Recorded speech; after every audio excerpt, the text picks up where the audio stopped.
He's changed his game to be reliable every single week, whether it's set pieces defending, set pieces attacking, his overall play. I just thought he was remarkable. In Mikel Arteta's first full season in charge, Arsenal ranked third from bottom from set-piece goals. Now, every corner just seems like a penalty when Mikel Arteta's Arsenal is in town. He's a little nuisance, that set-piece coach, but he's damn good. Everyone will remember last season where Mikel Arteta and Nicholas Hover had a specific technique to scoring corner goals. And that specific technique was the Ben White strategy. As you'll see here against Crystal Palace, he covers the goalkeeper. The strategy was to distract the goalkeeper so they had no opportunity to come and collect the ball. This was such an effective strategy, and it would mean there would be space for the likes of Gabriel to come into the space, who eventually did score this goal from the corner against Crystal Palace. But what was quite interesting was the backlash that came from it. Lots of media outlets and just many people would say that Arsenal were cheats, and Ben White would often be slandered for committing fouls, or even in certain games Ben White would actually be penalised for putting himself near the goalkeeper. As the replay of the goal shows, Ben White was holding Ward down, definitely impeding his ability to get the ball, and it was a clear foul. So what did Mikel Arteta and Nicholas Hover do? They had to change, and change they did. As you can see from the set piece against Spurs, I want you to look around Vicario. The amount of people near him is a lot, but there is no direct contact with him. And this is what Nicholas Hover has tried to implement this season. He'd rather have players in and around the zone rather than impeding the keeper. You can see Saliba and Kai Havertz in and around that Vicario zone, but they aren't directly challenging him. And what this does is essentially it means two Spurs players have to get near the goalkeeper to protect him. Maddison, and I think that is Mickey van der Ven, are around, Saliba and Kai Havertz to ensure that they don't have a free header.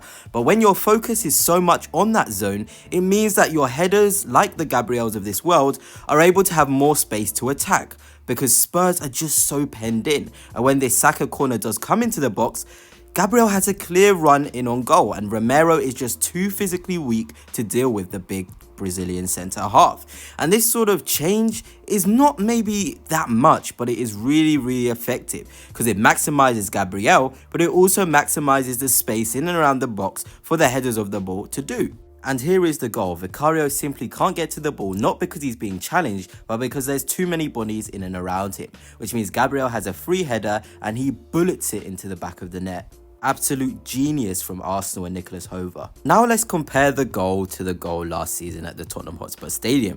As you can see, Ben White is clearly on Vicario.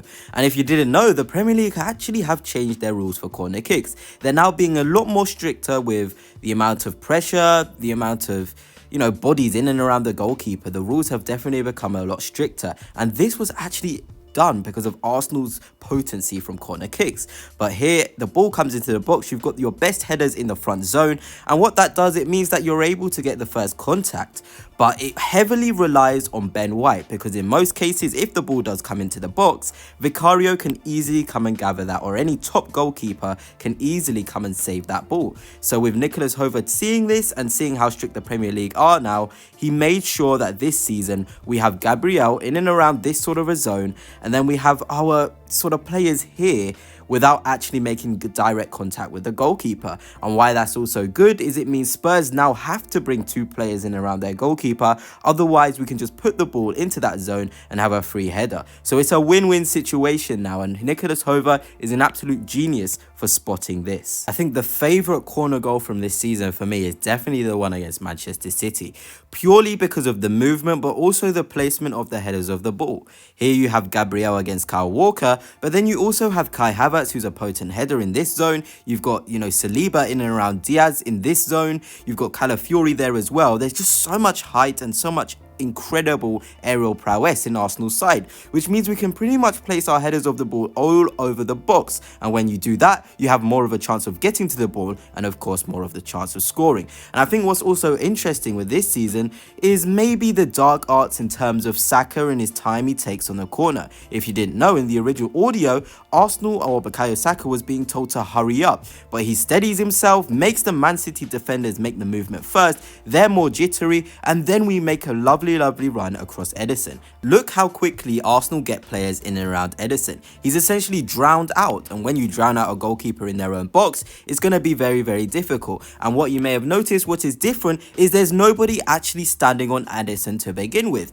You know, there's some corners this season where we've had 2 standers in front of the goalkeeper but not directly in contact with him, but in this scenario we literally just made sure all our players ran across this zone. The pace, the movement, it's just absolute joy to see. Even Kai Havertz, if that ball bounces in and around here, he's in an excellent position to head that ball home. Essentially, Gabriel gets there and it's an open net. And if you did watch the Manchester City game, you would have seen Gabriel get into this zone and probably score before. But again, Nicholas Hover, his genius, making sure this zone is completely dominated by Arsenal players is just brilliant to see.